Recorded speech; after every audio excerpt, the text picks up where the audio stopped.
Don't Talk to Corp Dev, January 2015. Corporate development, aka Corp Dev, is the group within companies that buys other companies. If you're talking to someone from Corp Dev, that's why, whether you realize it yet or not. It's usually a mistake to talk to Corp Dev unless A, you want to sell your company right now, and B, you're sufficiently likely to get an offer at an acceptable price. In practice, that means startups should only talk to Corp Dev when they're either doing really well or really badly. If you're doing really badly, meaning the company is about to die, you may as well talk to them because you have nothing to lose. And if you're doing really well, you can safely talk to them because you both know the price will have to be high. And if they show the slightest sign of wasting your time, you'll be confident enough to tell them to get lost. The danger is to companies in the middle, particularly to young companies that are growing fast, but haven't been doing it for long enough to have grown big yet. It's usually a mistake for a promising company less than a year old, even to talk to Corp Dev. But it's a mistake founders constantly make. When someone from Corp Dev wants to meet, the founders tell themselves that they should at least find out what they want. Besides, they don't want to offend big company by refusing to meet. Well, I'll tell you what they want. They want to talk about buying you. That's what the title Corp Dev means. So before agreeing to meet with someone from Corp Dev, ask yourselves, do we want to sell the company right now? And if the answer is no, tell them, sorry, but we're focusing on growing the company. They won't be offended.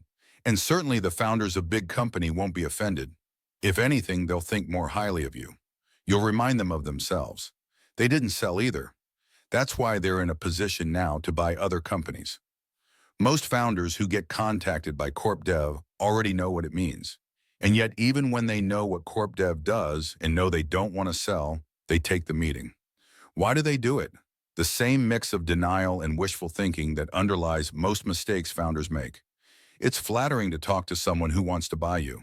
And who knows, maybe their offer will be surprisingly high. You should at least see what it is, right? No. If they were going to send you an offer immediately by email, sure, you might as well open it. But that is not how conversations with Corp Dev work. If you get an offer at all, it will be at the end of a long and unbelievably distracting process. And if the offer is surprising, it will be surprisingly low.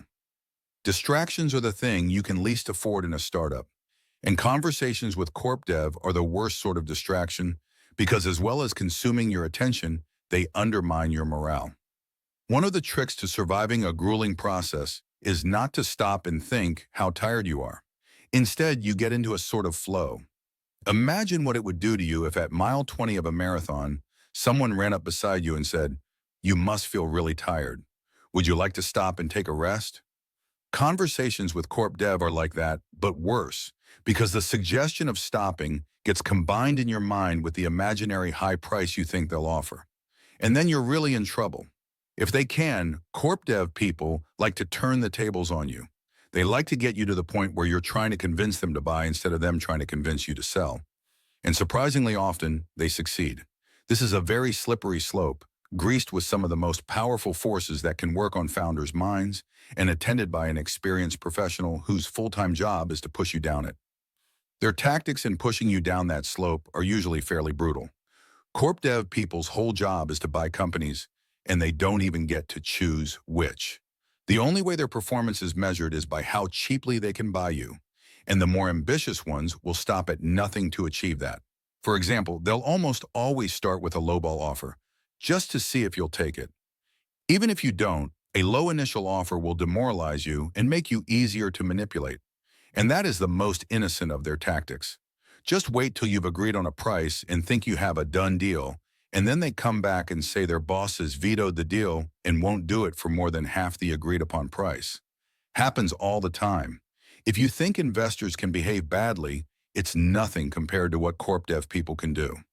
Even Corp Dev people at companies that are otherwise benevolent.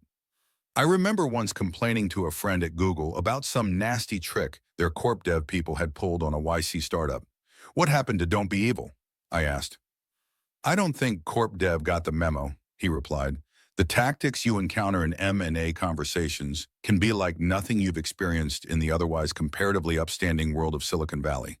It's as if a chunk of genetic material from the old-fashioned robber baron business world got incorporated into the startup world. The simplest way to protect yourself is to use the trick that John D. Rockefeller, whose grandfather was an alcoholic, used to protect himself from becoming one.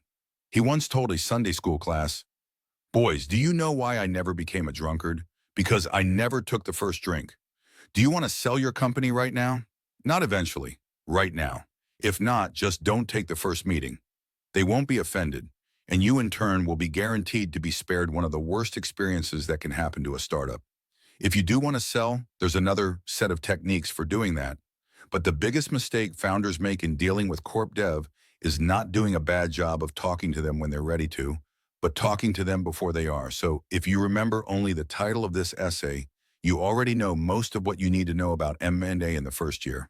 I'm not saying you should never sell. I'm saying you should be clear in your own mind about whether you want to sell or not, and not be led by manipulation or wishful thinking into trying to sell earlier than you otherwise would have. In a startup, as in most competitive sports, the task at hand almost does this for you. You're too busy to feel tired, but when you lose that protection, for example at the final whistle, the fatigue hits you like a wave. To talk to corp dev is to let yourself feel it mid-game. To be fair, the apparent misdeeds of corp dev people are magnified by the fact that they function as the face of a large organization that often doesn't know its own mind. Acquirers can be surprisingly indecisive about acquisitions, and their flakiness is indistinguishable from dishonesty by the time it filters down to you. Thanks to Mark Andreessen, Jessica Livingston, Jeff Ralston, and Kassar Yunus for reading drafts of this.